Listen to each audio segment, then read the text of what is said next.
Good morning, everybody. Welcome to Screen Junkies Universe. It's a Tuesday morning, as is the case when Roxy, Danielle, Roth, and or Joe are not here. I'm your host, Dan Murrell. Thank you.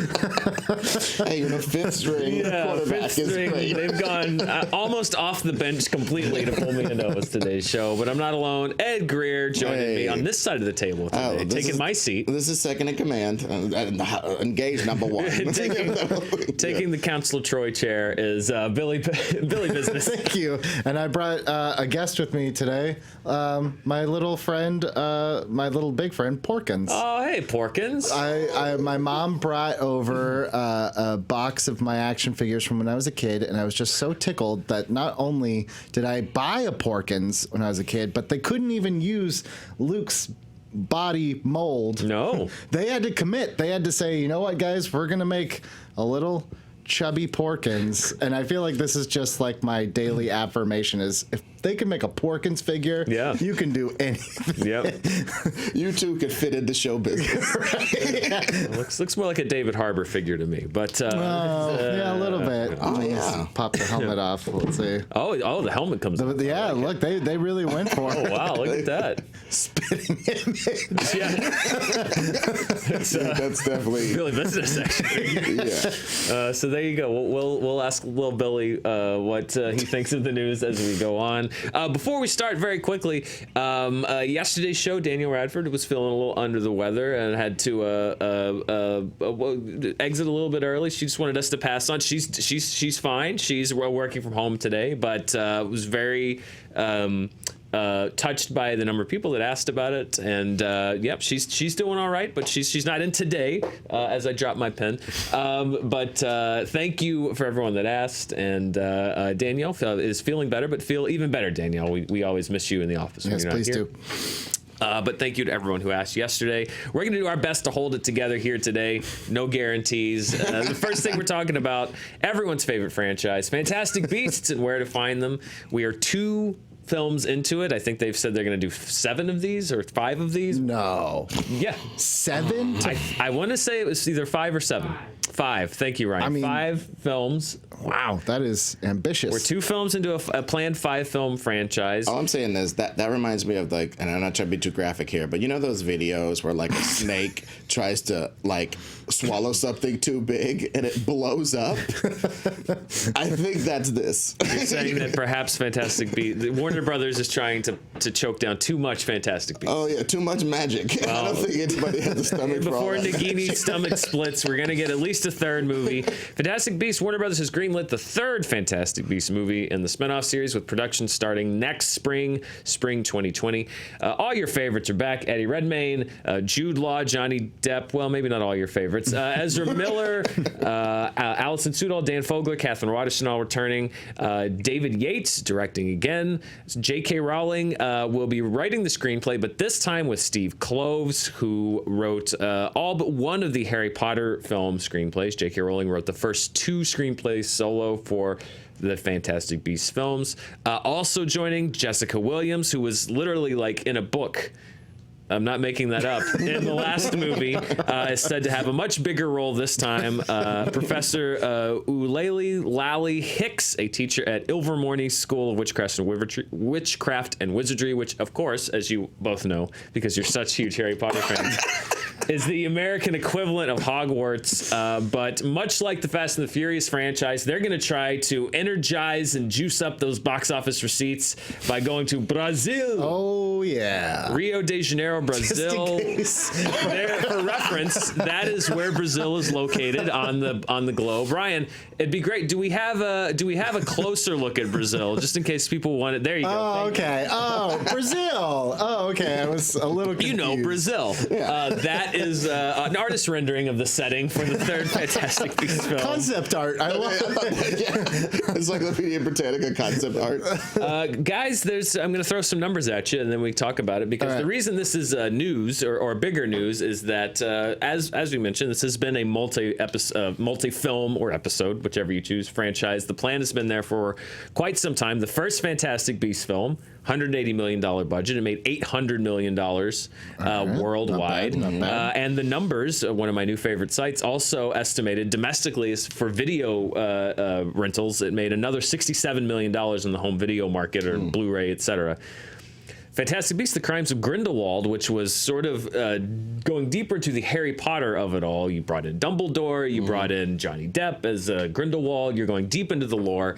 Higher production budget, $200 million, made $150 million less at the worldwide box office, made $652 million, had a bigger drop off domestically than it did worldwide, and according to the numbers, made about half as much in the video market as the previous Fantastic Beasts film, about $35 million. So a drop off globally and domestically, and it would seem like in the home video market from the first movie to the second one, not exactly where you want to go if you are Warner Brothers when you're planning a 5-film franchise. You want to build as you go, especially as the movies get bigger. So the question, do you think Warner Brothers, how concerned should they be about the reception of the third movie? And do you think that perhaps the Fantastic Beasts series has dinged the armor of the Harry Potter franchise a bit? So it's interesting because I feel like, I mean, full disclosure, I'm not the biggest Harry Potter fan. I did see these going through clips for a future Power Levels episode, so stay on the lookout for that. Someone's excited. But it seems like even the diehard Harry Potter fans like Roth and Spencer and Ryan, they're all just kind of like, the Fantastic Beasts, like they're okay with it at best, which is not where I feel like you want to start your big franchise off of. Like Harry Potter ended on such a high note that this series just kind of seems like, why are we doing this? That seems to be the general consensus. I don't know if it's weird that you said that there's 5 to 7 planned out and they're just now like, I guess we'll do a third one. It does not instill confidence in me that they will finish this. Ed, what do you think? I know that you're such a huge Harry Potter head, pothead, if you will. I am definitely a pothead. Look, I personally, these movies have made their way into my house. They have been. Make it sound like they broke the window. The intruder. Like you walked in and there was like a broken glass and a copy of Crimes of Grindelwald on your kitchen counter. It's one of these things where, okay, magic's magic. I think they are doing what you said in regards to the Fast and Furious of it all. Put it in different places, see what works, see if you can get more people involved in the fandom, see if you can have more backdrops, different backdrops. I guess we weren't impressed with, the New York or Chicago or whatever the hell of the day as far as this magic. I guess a lot of people weren't impressed by that. So maybe you go see what Brazil's magic is like, what maybe Santeria or whatever comes in there, and they'd be like, oh, well, how does this go with this sort of European magic or whatever? You know what I'm saying? Or is magic all magic, but it's just interpreted in different culture, blah, blah. Maybe they can get some of that injected into the thing, because from my experience with Harry Potter is, snuggling with my girlfriend, it's sort of in the periphery, or being trapped in the Butterbeer Central down at that pathetic Universal Hogwarts thing that you were talking about, and then waiting for like an hour while they do a magic show for children so that we can select a $100 plastic wand. You know what I mean? It's like that's been my experience so far. Well, first of all, I will say that yes, compared to the Universal Orlando Hogwarts, ours is unfortunately a pale imitation. It's a half block of shops and a castle facade versus the immersive experience of the Universal. But the butterbeer is fantastic. I have no fault with the butterbeer at either Harry Potter Wizarding World, either East or West Coast. No, yeah, I don't want to start an East Coast West Coast Wizarding World feud here.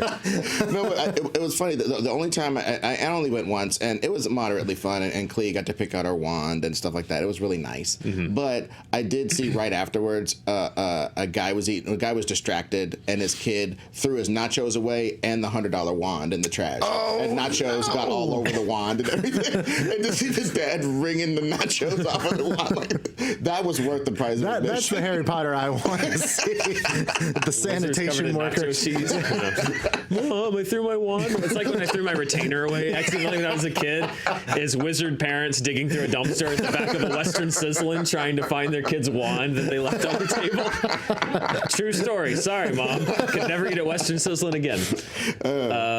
Yeah. Dug through the garbage bin behind a Western Sizzlin'. Did you have to put it back in your mouth? Well, we took it to the orthodontist to get like sterilized, but yeah, it was. Do you know how much that piece of plastic cost? We weren't some rich Harry Potter family. We were a middle class Arkansas family. There was no making a new retainer. We didn't have our gold and Gringotts that we could just go give for a new retainer. Can't imagine got some veneers real quick. Exactly. No, we couldn't. I couldn't Accio retainer. It was dig through the baked potato rinds and find it. Your Invisalign was truly invisible because it did not exist. Exactly. Yeah. No Invisalign at that time. It was the big full mouth retainer. I talked like that for 2 years. Oh. Yeah. Well, my teeth were nice. Although now I got to get Invisalign again. It's a whole other story. Where were we? Oh yeah, Harry Potter. Well, Billy, you mentioned I am certainly not as big of a Potter fan as Spencer and Roth, but I think at the table probably I'm the middle ground between this table and those folks in the office. But I will say, you mentioned that a lot of the fans had kind of a lukewarm reaction, and part of it is that J.K. Rowling in the films, as I mentioned, she wrote the first 2 screenplays, did sort of canonically what she's been doing a little bit on her own since the books stopped being published and the film stopped being made, which is to go in and sort of add little tidbits to the wizarding world. Right. Dumbledore being gay was a big one. You know, she reveals, oh, by the way, Dumbledore's gay, although that was never canonically. It was sort of hinted at, but never revealed in the actual works. But now there was a reveal. If you haven't seen it, I won't say, but about regarding the Dumbledore family and a certain character and adding a lineage that was not present. And I feel like some Harry Potter fans said, wait, you can't just throw that at us because it seems to contradict. There were some timeline issues. They're now bringing in Steve Kloves, who has a lot of experience with the Harry Potter franchise proper cinematically. What do you think? Is this just helping to share the load, or do you think maybe they would needed to shore up some of the... I don't know. See, this is where I kind of feel like Harry Potter, more than like any other like Star Wars or big IP, kind of is in a rock and a hard place situation, because it's like, on one hand, with there's just no way to win, because for fans of the books, the movies were always like, well, they didn't get it right, but because it's not the books, and the books are really the best parts. And then you try to go and give some of that canon to the movies, and it's like, wait a second, this isn't canon with the books already. But it's like, yeah, but you just said that you only care about the books, not the movies. So I just kind of feel like I don't know who to please. Or if I was a studio exec at Warner Brothers, I don't know. Do I go after the Potter fanatics, even though they've already kind of said that their allegiance is like with the books, or am I trying to get like people like me who have seen them but not a big fan? But this gets to kind of the crux of something that I've noticed about these, and probably we're going to notice about Marvel, is that they call it franchise fatigue and all these different buzzwords, but realistically, it's like, I started these movies with these characters played by these people, and now you're foisting a bunch of other people on me. And there are so many reasons to not like those other people. There's all these different, but it doesn't matter. You're foisting other people on me and expanding this world in a way that, frankly, I wasn't prepared for, and I don't know that I like it this much to be following these other people. Well, and the last film was, in my mind, whatever. At this point, the last film was, in my mind, borderline unintelligible. Like, as far as like, part 2? It was just like so scattered and stuffed with like just nonsense, and in my opinion, because they were just trying to cram so much into it. I do hope that they can maybe streamline these a little bit. Sure. But I also think, this is my opinion, I'm taking my host hat off and putting my edge chair hat on, which is that I feel like they had a chance here. The original, the Harry Potter series, they made 2 movies, Sorcerer's Stone, Chamber of Secrets, both successful. With Chamber of Secrets, I think a lot of folks thought that it was starting to feel a bit rote. That the adaptations were maybe a little. It needed a boost of energy, and they brought in a new director. They brought in, they kept Steve Kloves obviously to write, but they brought some new blood into the franchise, and it really reinvigorated that franchise. Alfonso Cuarón's Prisoner of Azkaban, and opened the door for it to really take off. And I think the later films, they brought David Yates in to do the rest, but I think it was the whole franchise was energized by that new blood. And so I am a little surprised to see that they're adding Steve Kloves, but he's very already associated with Harry Potter. But you're bringing back J.K. Rowling going to write. You're bringing back David Yates to direct. I feel like they had a chance here to maybe say, like, all right, we've done this once before, and what the franchise needed and what it actually thrived on was this new blood, but they don't really seem to be injecting that into it, which surprises me. It's also like the whole thing about, like, in some of these movies, it gets to be the James Bond effect. James Bond is almost a template for, like, how you do a character over and over and over again forever and have people be okay with it. But it's a singular character that you can recast, much like Batman or Superman or anything like that. In these things, I think it's just I don't know, it's just different. And when you're talking about all these different other places for energy, I get that. But it's also like in Bond, Neil Purvis, I think his name is, or one of these guys. Look on their screenplays for the last 27 Bonds, and this guy's name is on there someplace. And it's like, how? These movies are so different. They got a billion different directors, but sometimes franchises get locked into this person knows the lore, so they got to do the lore pass. You know what I mean? So I guess Clovis is that for this. And he's like, it seems to be the Lawrence Kasdan of this universe, the actual screenwriter that could come in and help the auteur, visionary, whatever, work out their lore. Yeah. What do you think, Billy? Do you think this is just trying to merge the cinematic experience of Steve Kloves with, obviously, J.K. Rowling has the most Harry Potter experience of ever. She invented it. Wait, did Yates direct the first two also? Chris Columbus directed the first two. The first two Fantastic Beasts. He's directed everything since the fourth everything Harry Potter related since the fifth. There was Mike Newell did, I believe, Goblet of Fire, and then David Yates has done the rest of the Order of the Phoenix and Half-Blood Prince and Deathly Hallows 1 and 2. Isn't that kind of telling too, that like these aren't working? Maybe David Yates is burnt out of Harry Potter, or just like you said, it just starts to feel a little samey, right? And you have a cast of characters now that obviously, like, the general public has just not quite latched onto the way that they did with Harry, Ron, and Hermione. I know you have Newt, and then you have some other tangential people. That's the thing I don't understand. Like, why would they? I mean, continue. Well, I mean, it's also just like in general, like prequelitis is just like anytime you do a prequel, you already have an uphill battle because you've told your audience, like, this is the lesser part of the story, or else I would have started here first off. Exactly, and especially with Star Wars, it's one of those things where this is like Star Wars in that when I was first experiencing Star Wars, I did not think of it as the Star Wars with all these people and all this universe. It was Luke getting to know his dad. Straight up. That's what those movies are. Luke gets to know his dad better. That's what those movies are about. Yeah. And once you take Luke out of it or put him on the shelf and then do all this weird stuff with him, then people start to get... So let's close out the discussion by playing a little over-under game. Okay. There is a Broadway play that brings back all of the main cast members. Over-under how many years till they get everybody back and make that into a movie? 5. Billy says 5 years. Ed, what do you think? I'm gonna have to go with 10. 5, they're gonna decide to do it, and it's gonna take 5 more to get them all in a room, and all this jazz. So you're saying 2029, we're getting Harry Potter and the Cursed Child, the 9th movie in the Harry Potter franchise. Yeah, unfortunately, yeah. I don't know if you're gonna get Emma. Yeah, Emma Watson. Yeah, Emma Watson. Radcliffe. Radcliffe, I feel like Radcliffe will be like, all right, fine. Yeah. And Ron will be like, hell yeah, I'll do it tomorrow. And that's always somebody always Beyonce's out of it. Right. Yeah. They're all like Rupert Grint. When you think about it, like they were set for life after the 4th one. Yeah, sure. So I respect Rupert Grint just being like, I'm going to buy an ice cream truck and I'm just going to do what I want to do for the rest of my life. Yeah, I definitely agree with that assessment. Yeah. All right. Yeah, I'm going to say 12. I'm gonna go a little over you. I'm gonna say 12 years is when they make Harry Potter and the Cursed Child. We'll see.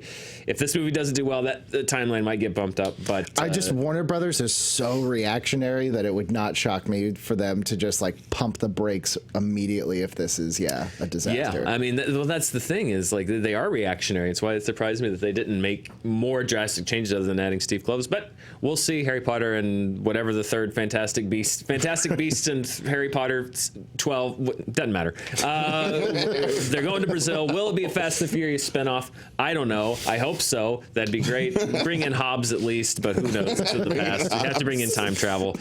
Again, I'm in favor of that, but we'll find out. We'll keep you updated on the location physically of Brazil and the status of their more Fantastic maps Beasts coming 3. to SJU. Thank you, Ryan. I look forward to a magical jujitsu. Yes. We will update you as needed if that should change.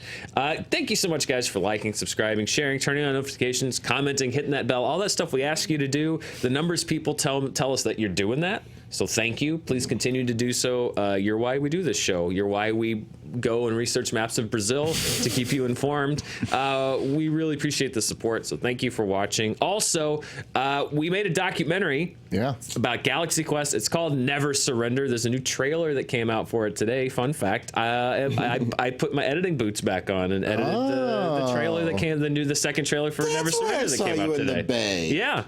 Okay. Yeah, so you can check that out. But it is screening. We have a Fathom event that's happening on November 26th, one night only. We're not doing a Kevin Smith. We can't road show it around the country. We got one night. We got one shot at this sucker. It's our thermal exhaust port. So many people have been saying that they're going and sending us pictures of their tickets, which is amazing. Thank you so much. We will announce after the Fathom event. Hopefully, well, we will definitely have options, but we want to get this Fathom event first, and then for everyone else around the world that wants to see it, I promise you, we're working on ways that you can see it if you can't go that night.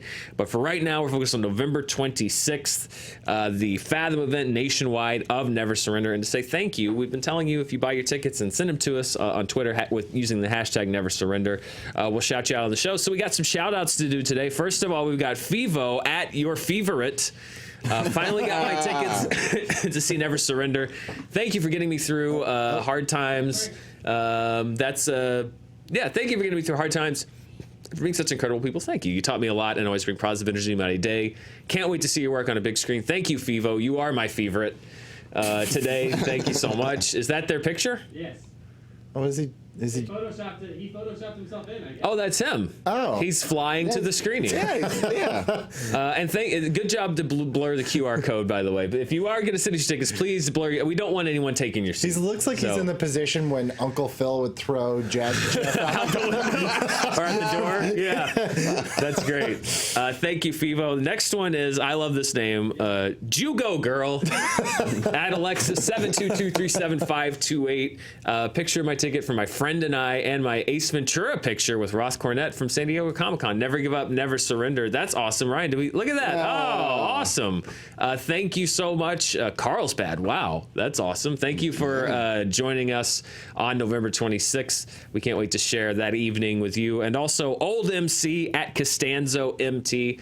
Beyond hyped, my fiance and I get to see Never Surrender in theaters later this month, all the way here in Connecticut. Thank you in Connecticut. Been a fan for years and can't wait to check out this doc about such a great movie produced by such a talented group of people. Thank you so much, Connecticut. This is what I love, is we got people from Connecticut, Carlsbad, everywhere. Yeah. We'll all be together in a spiritual sense, watching Never Surrender. Thank you so much. We're super lucky to have such great fans, and we can't wait to share Never Surrender with all of you.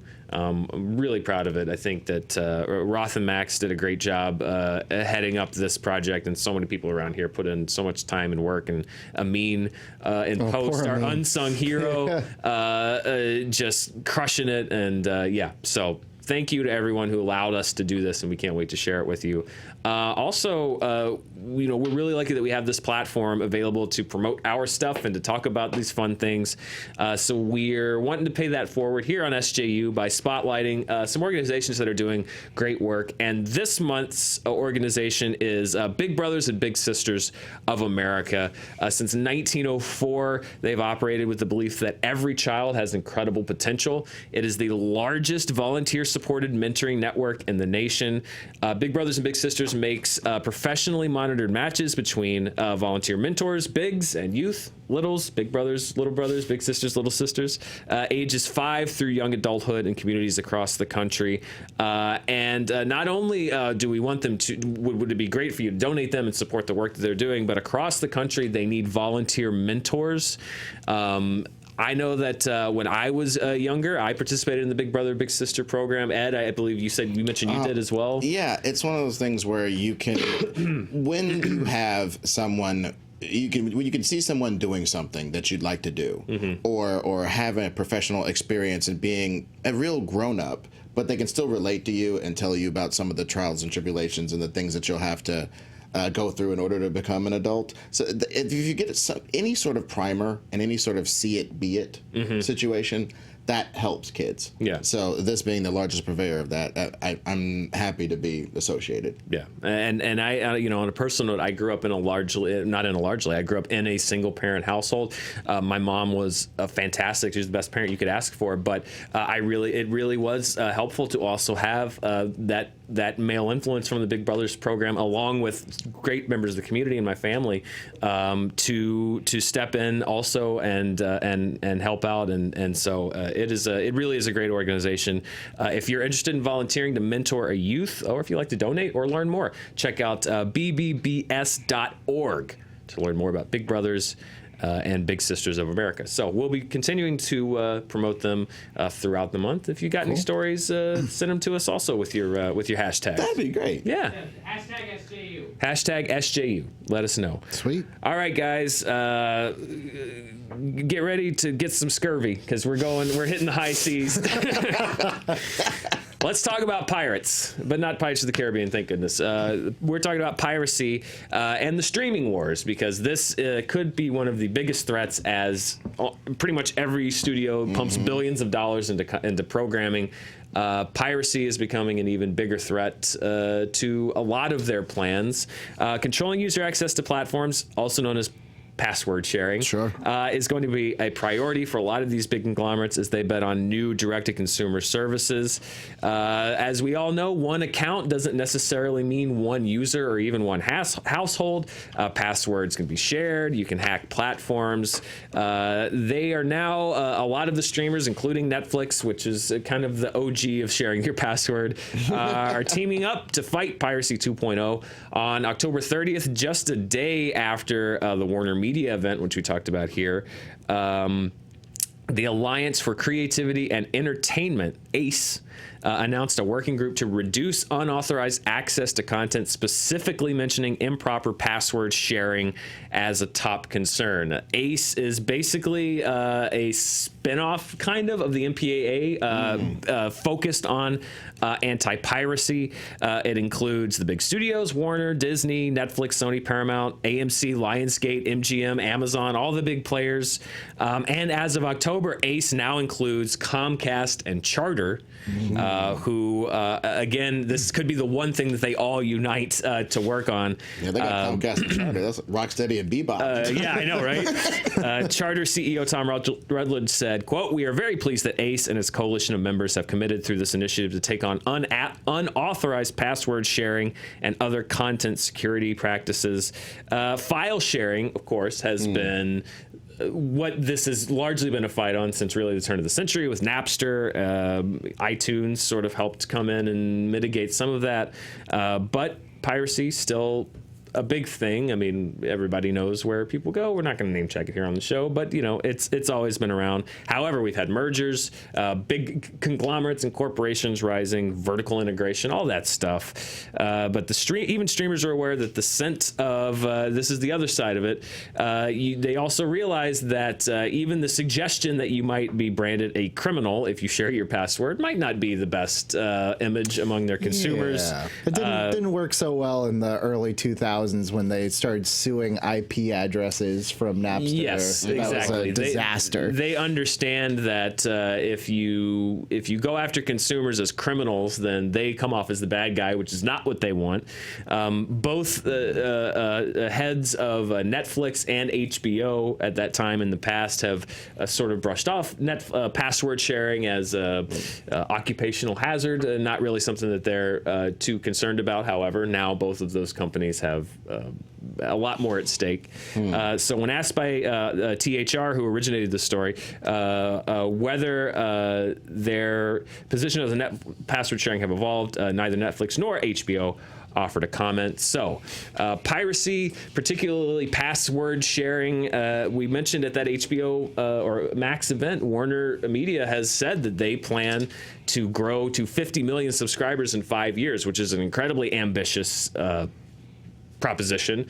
Disney Plus, Netflix, everything, Amazon, even Amazon Prime. if you're sharing that password, that's -1 consumer potentially, but at the same time, you don't want to prosecute families. I don't know. What do you guys think? Where do you find the line on this kind of issue? The obvious answer is you have Metallica come out and do a campaign against this. Lars Ulrich needs to be the face of this. Hey guys, it's Lars. You know, you shouldn't pirate. You know, because like I don't know. I think maybe this is going to be one of those things where maybe they'll go, you get a maximum of like, and it's supposed to be this way already, right? Correct me if I'm wrong, because I only, Clee shares passwords. Oh God, got busted just now. But like, you know, but I don't really have anybody to share with other than her that I care to. So I've never run into this problem. How many logins can you give out? Well, you get a number of authorized devices. Right. So like, I'm pretty sure with like WWE Network, like if I start streaming at my house and then someone were to start streaming on their laptop at a different location, like I'm pretty sure it just cuts my feed off. That happens actually a lot because we have a subscription for Marvel Comics, because a lot of times when we do videos here and we need to grab a screen panel, but a lot of us just we log in, we get what we need, and we close it. We forget to log out, and Marvel just locks our account constantly because we forget to sign out. So there are measures that are available to them to make sure that you're authorized. But I think the biggest problem they're going to have is with file sharing. They just made it easier. They made it literally easier to buy the song for 99 cents than it was to go through the rigmarole of stealing it. Yeah. Like if you just want a song, just go on your phone, boop, I got it right now. Yeah. Password sharing is going to be a little bit harder. The only thing I could say is I used to use my parents' login for HBO, and then I got so fed up with I'd be halfway through something, and then my sister would come in and watch it, and all my like continued watchings were so screwed that when HBO Now, I think was, where you didn't need a cable, that's when I was like, all right, let's just do it, because I'm so tired of everyone kind of messing with it. Ed, where do you think they can draw the line? Because this is a very complicated issue, because obviously they want to maximize their consumer base, but do you not allow a family to share a password? Do you, if you have roommates, like do you then not allow a household of people who are not connected by marriage or blood, but do you have to take a 23andMe test to prove that you can share a password? Where do they? An HBO census? How do you? Gotta go to that Henry Louis Gates show. Who are you? Where do you come from? I mean, it seems like the easiest thing would be developing something, as Billy says, that doesn't allow simultaneous watching, but then does that discourage households from getting your service? Because, Disney Plus will let me watch one thing in one room and the kids watch something in the other room, but Netflix won't, so we're not getting Netflix. What do you think? Is it also restricted by type of device? Because, like, okay, if somebody's watching something on a phone, and then somebody else is watching something on an iPad, and somebody else is watching on a TV. If I'm HBO, I don't care about that. But you got 6 damn iPads going, watching all different stuff. I'm gonna get in your ass. You know what I mean? You know what I mean? I would love to see you at a board meeting, by the way. We need to be getting in asses right now. Dude, trust me, Billy, it's going to happen at some point, and you know it is. I know it is. I would be Ned Beatty. Well, correct me if I'm wrong, but I do think that part of the appeal of Disney Plus was they're giving you like essentially 3 accounts, so that they are almost encouraging family sharing with Disney Plus. Well, and HBO Max also introduced the idea of a profile. Not introduced; those other services, but you have profiles on their service. So potentially, maybe you could then. Netflix has the same thing, but this is the thing: is where do you draw the line? And I think this is going to be hard. Like as far as piracy goes, just going online and which I've said many times is stealing. It's a crime for a reason. I understand the arguments sometimes about accessibility, et cetera. Those are things that the studio should address, but that's not what 90% of the people that are pirating do. They just don't want to pay for something. That seems easy. Like you can't stamp it out because it's literally piracy, which means they're just lawless and they go from territory to territory and set up new port sites. to port. Right. But that's easy. That's an easy thing for them to fight. Right. But this is one of those things we talk about, the streaming wars. How do these companies balance their need to hit subscriber goals, their need to make money, their need to make back their investment with this concept of we can't come across as the greedy corporate, even though they are, these heartless people, because then that turns everyone off to us. I mean, me personally, with the advent of the internet and all that jazz, the fact that we still respect copyright and artists, royalty, and stuff like that as much as we do floors me. When Napster first came in, I thought it's over. You don't pay. Why would you pay for a book? Some idiot. And the thing I don't understand is the people who share it for free. If I'm a pirate, I pirate, right? You sell it for $14, I'll sell it for $13.75 for stupid people. Or I'll sell it for $5 at the barbershop or whatever. Yeah. You know what I'm saying? I'm a pirate. I make money. Yeah. Gold doubloons, baby. Okay? But what is the incentive? What is the incentive for somebody to scan 1,000 pages of a manga and put it on a server for free for people to I pirate? don't know, but I just figured out what I want for Pirates of the Caribbean. Doubloons, baby. Here's a book for $5, baby. I want the Pirates of the Caribbean reboot to be Ed in the Caribbean selling movies for slightly below market value. $13.75 And then going home at night and just saying doubloons, baby. I'm just saying, but you understand what I'm saying? Like Yeah. I hear you. You're not even selling. You're literally scanning all of a comic book and putting it on the internet. It's What for the hell? like they want their name, like It's a power thing. Yeah, it's an ego exactly. thing. It's this, and I hear the arguments. People are like, "Well, they make enough money." Like that's not an argument. I'm sorry, that's not an isn't. argument. Right. That is. You're stealing. You're stealing. You can justify it however you want. I'm sure I'll get a lot more tweets about it today. You're stealing. Well, but it also shows a lack of artfulness. I know that's probably not a word that much, but the bottom line is you don't have any art in your soul or your heart. Honestly, if you think that it's okay to steal people's art. Yeah, but that is for a lot of people, not for people that do it, but for everyone else. Just about it's a black and white issue. That's very easy to distinguish. This is another one of those gray areas. So Yeah, this is not pirated. I do wonder if it's going to end up being something like, when you sign up for like Sling or the, like the cable it's like the non-cable cables, they tell you like, hey, it's part of the features. It's like you get 2 simultaneous streams, 3 simultaneous streams for $4 extra. like a tiered system. Yeah. Right. Like I do Right. wonder if like, that's Phone plan. if that's what you start doing. It's like you just know, hey, you get 2 streams from your account. If we see like 5 streams from your account, we'll just lock you out. Like that's just part of the system. It becomes ingrained in us. I think that's honestly the only way that you can do it. I don't know how else to police it. So you're saying if Ace called you and said that we are appointing you the Piracy Czar and we want you to make a recommendation, that would be your recommendation. I would Some kind of a tiered. I would say a tiered multiple stream per, not IP, per account. Yeah. Ed, you're the pirate czar. What's your recommendation to the board? First of all, Johnson, walk the plank.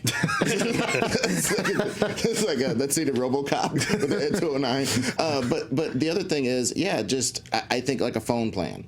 You know what I mean? Yeah. Like you get this person has access to these channels. This person has access to that. They have 2 logins, one for this and one for that, and it's all in your contract. It's in your contract how many logins you get across these different platforms. Kids Bop is for this and da-da-da-da, and it's all there in your you know what I mean? It's all there in your contract. Yeah. You know what I mean? Yeah. I think that's the way it's going to be. Yeah. Families are going to see that tree of charges. Well, that's what we're going to find out as this new marketplace, and that's really what it is. Continues to develop, how they keep updating their policies without coming off as a total cold Scrooge McDucks about it. In the case of Disney, literally. Guys, our last story. This is it's the internet story that wouldn't die. We've touched on it here on the show because it is of interest. However, I don't think any of us are really up in arms about this the way that a lot of people have been. But Martin Scorsese, who,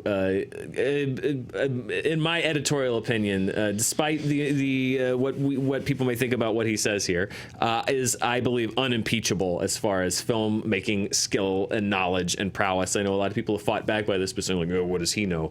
Everything, literally everything about film. About he knows. film? Yes, very much so. You could agree or disagree with what he thinks about certain films, but there's no, to my eyes, impugning his expertise expertise or knowledge of the medium. But he has said comments as The Irishman has come out about comic book films, Marvel films specifically, in various places. And there's been, as you can imagine, a lot of uproar from some and discussion from others. He penned a, well, it looks like, sorry, that Avengers image, it looks like Internet 1995. He wrote an op-ed in the New York Times to address his comments titled, Martin Scorsese, I said Marvel movies aren't cinema. Let me explain. So that's just how I hit in my head. So we're going to read some passages and then we'll discuss. Okay. But so here's one. It's a long op-ed. I encourage you to read the entire thing. Most people that are criticizing it have not. But we'll take it a little piece by piece. Here's one section.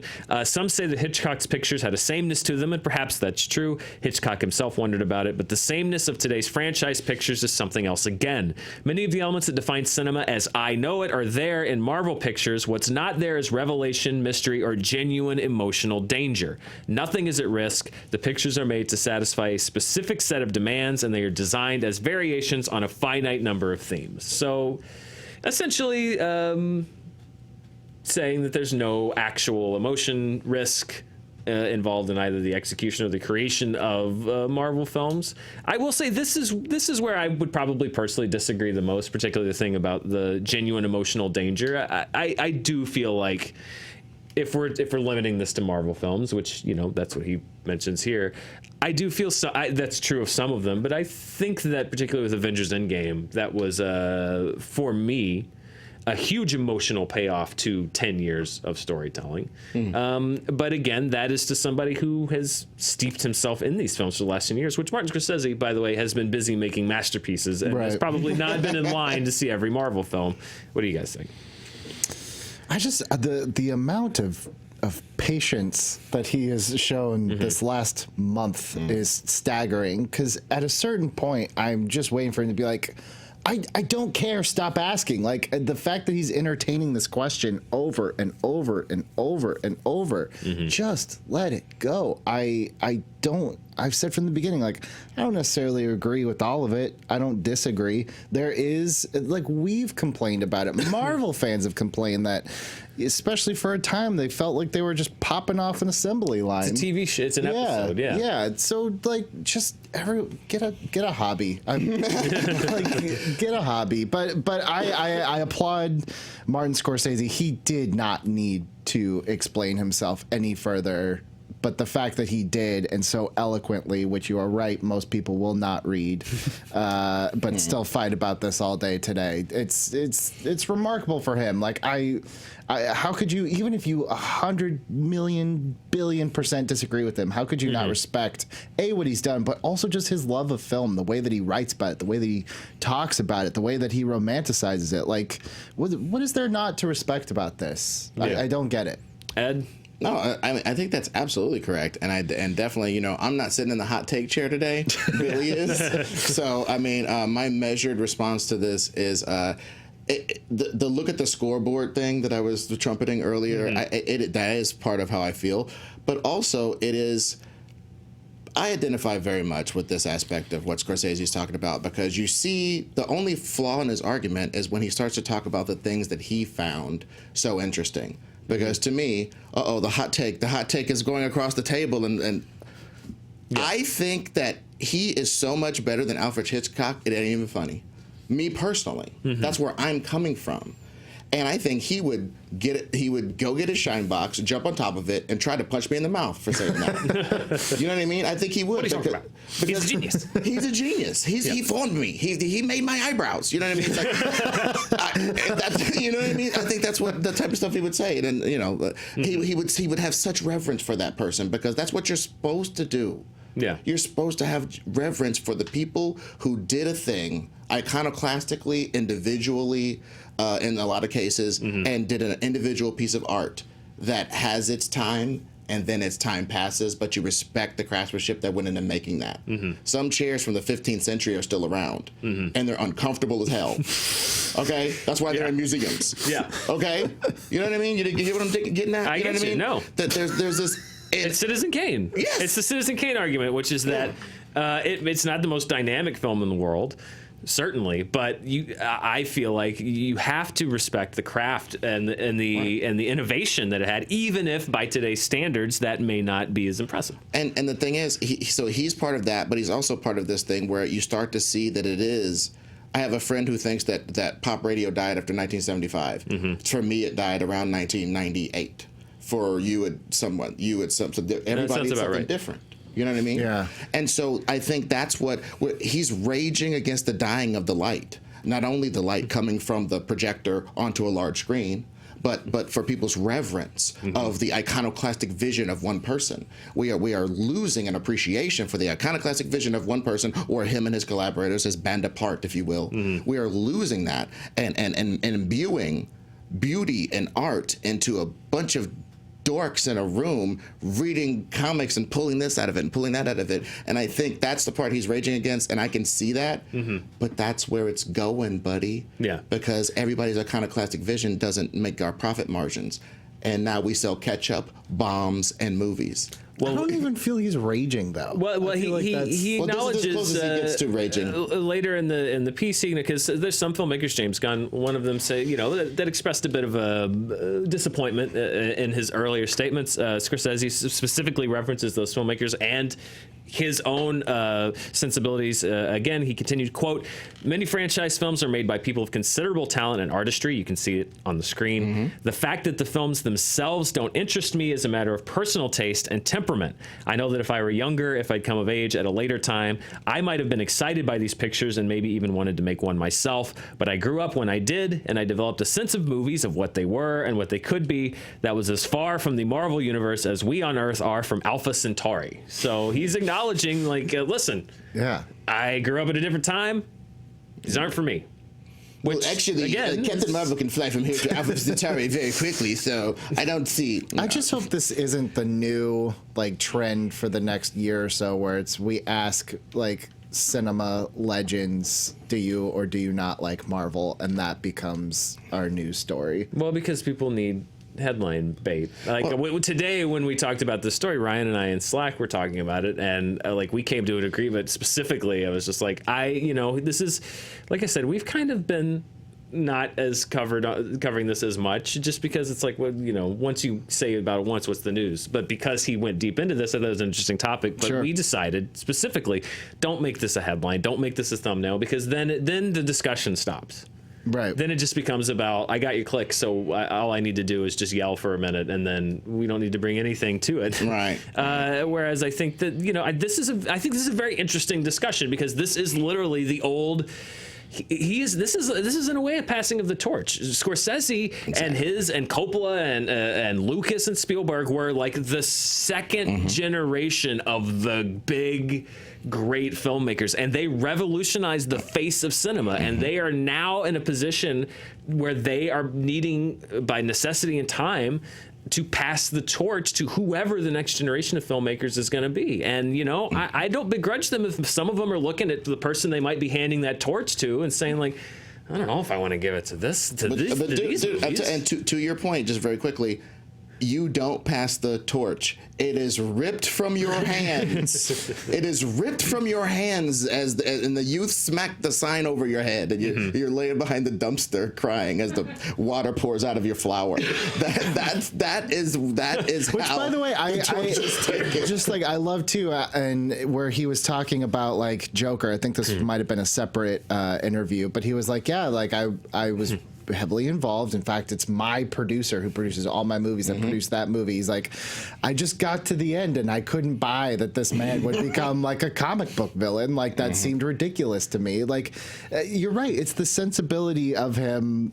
I hope, if it's passing the torch, it ain't going to be Todd Phillips, that's for sure. Well, he actually name drops some people. Perhaps in his mind, it's not a case of old man hates everything new, which is what people yell at me sometimes.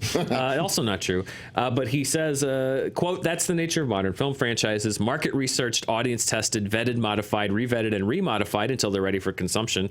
No lies detected." Another way of putting it would be that they are everything that the films of Paul Thomas Anderson Patterson or Claire Denis or Spike Lee or Ari Aster or Catherine Bigelow or Wes Anderson are not. When I watch a movie by any of those filmmakers, I know I'm going to see something absolutely new and be taken to unexpected and maybe even unnameable areas of experience. My sense of what is possible in telling stories with moving images and sounds is going to be expanded. Right. Again, it's just him saying, like, I prefer these movies. Yeah. Nothing wrong with that. There's no obligation for you to agree with Martin Scorsese. I don't, and I agree with him in a lot of respects, and I disagree with him in some respects. That's fine. But that's part of having your personal vision. Part of what makes you be able to make an iconoclastic motion picture that moves the camera in a new way that's never been seen before and uses sound in a new way that's never been seen before, the way that Scorsese does. It also allows you to see Marvel movies as kind of hollow. Yeah. Because it comes from the same place. I mean, we all love Marvel movies, but I think the thing that I've said this whole time is like, I promise you, Marvel does not need you to go to war for it. It does not need you to like, we have to stand up for this thing. It's like, it's okay. Yeah. There's millions of people on this planet that have either not seen or do not care to see a single Marvel movie. It's okay. It doesn't change your enjoyment. And can I talk about a revolution real Watch quick? some other stuff. Yeah, okay, just real quick. How about this? Marty, my buddy Marty. Hey, Ed, how you doing?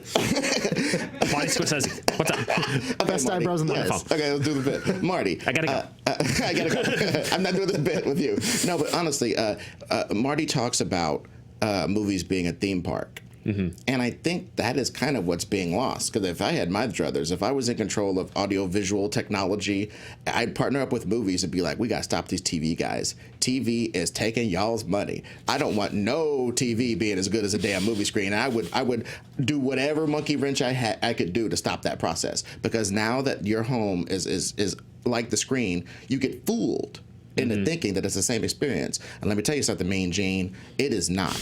I saw Dolomite Is My Name in a movie theater, trapped with it, looking at it, having it take my whole field of vision, and it's so different than watching it with your dumb buddies on the couch as a party flick. I get that that's how I'm going to watch it forever and again. Yeah. But the first time seeing it, it's priceless to be in it. It's a different experience, right? And we're losing that. He's stating that we're losing that because we won't. Netflix is the only person who could finance that. Well, and here's the thing that I think is lost the shuffle, which is that this is not new. Scorsese and his generation came of age starting in about 1967. Bonnie and Clyde, the mid to late 60s. At the time, Hollywood was at the waning era of CinemaScope and VistaVision and 3D, and it was very much an era of huge largesse of making movies theme park rides and saying like, how do we? Because they were threatened by television.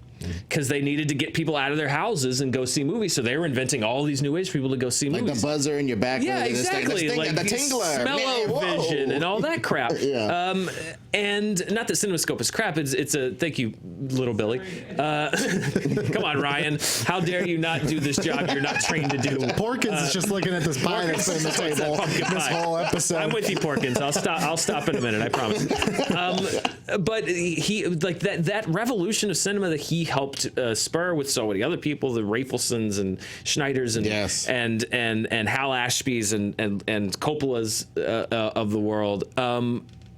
That was birthed out of a studio system that was dying, out of making movies that were risky and small, and flaunted that Hollywood glamour. And now he's now in a position where he's seeing that on the rise again, because this is the message that is going to get drowned out by all this other stuff. But this is his message, and I stand with this 100%. This is the final quote from the op-ed. He said, quote, "There's worldwide audiovisual entertainment and there's cinema. They still overlap from time to time, but that's becoming increasingly rare. And I fear that the financial dominance of one is being used to marginalize and even belittle the existence of the other. For anyone who dreams of making movies or who is just starting out, the situation at this moment is brutal and inhospitable to art, and the act of simply writing those words fills me with terrible sadness." I mean, I don't see any that he's not incorrect, and I don't think that's even. I think you can quibble with the idea of separating audiovisual entertainment from cinema. But he even says they overlap from time to time. He's not saying worldwide visual entertainment can't be cinema. He's saying it's increasingly rare that they are.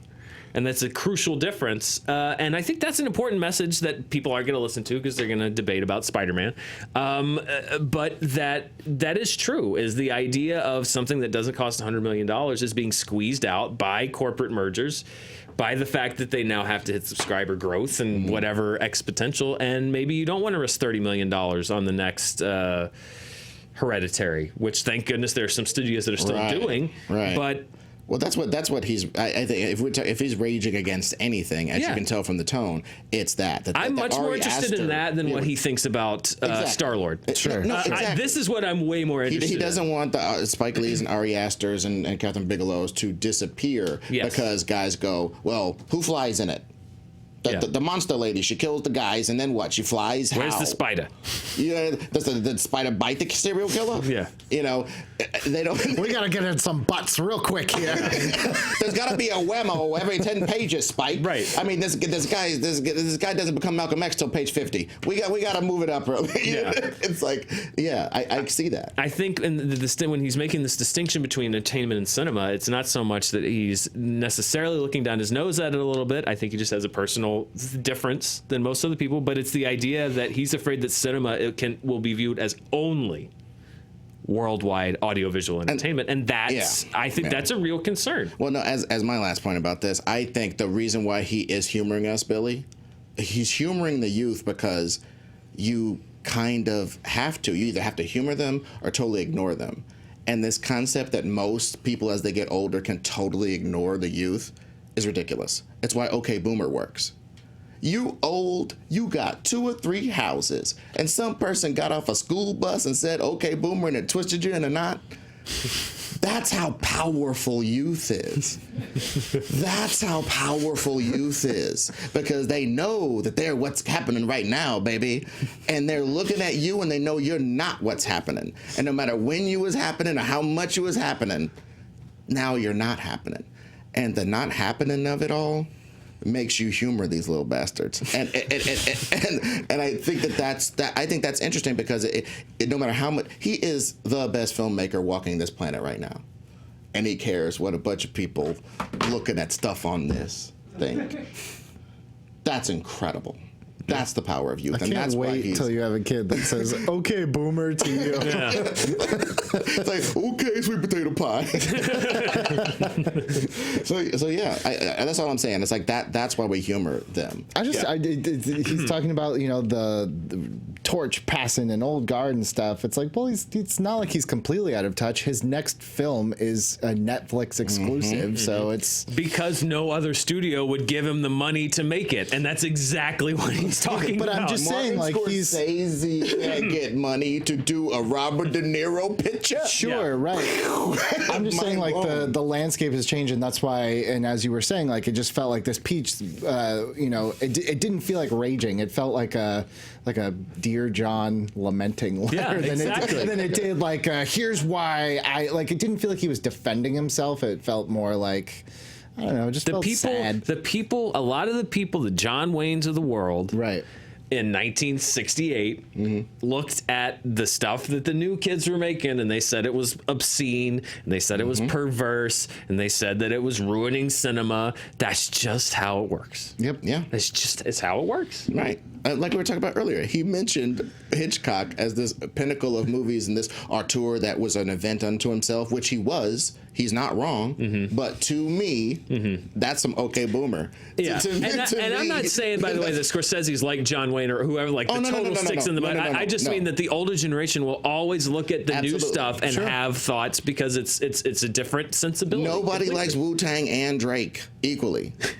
Nobody does. I mean, parents hated the Beatles, you know, and now parents are teaching their kids the Beatles. Yeah. But I don't want it to make it sound like Martin Scorsese is out of touch. He's not. It's just that it's a different time and a different sensibility. But it's impossible to stay in touch your entire life. Yeah. Do you understand how weird you'd have to be up on the latest slang at 88? Yeah. You'd have to be the weirdest person ever. Some old guy walking around, hey, Boomer.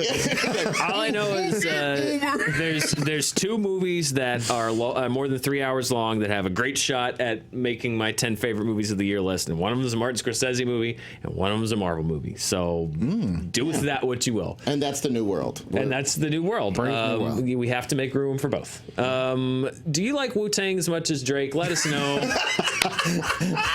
Send it to us with the hashtag Wu-Tang Drake here on SJU.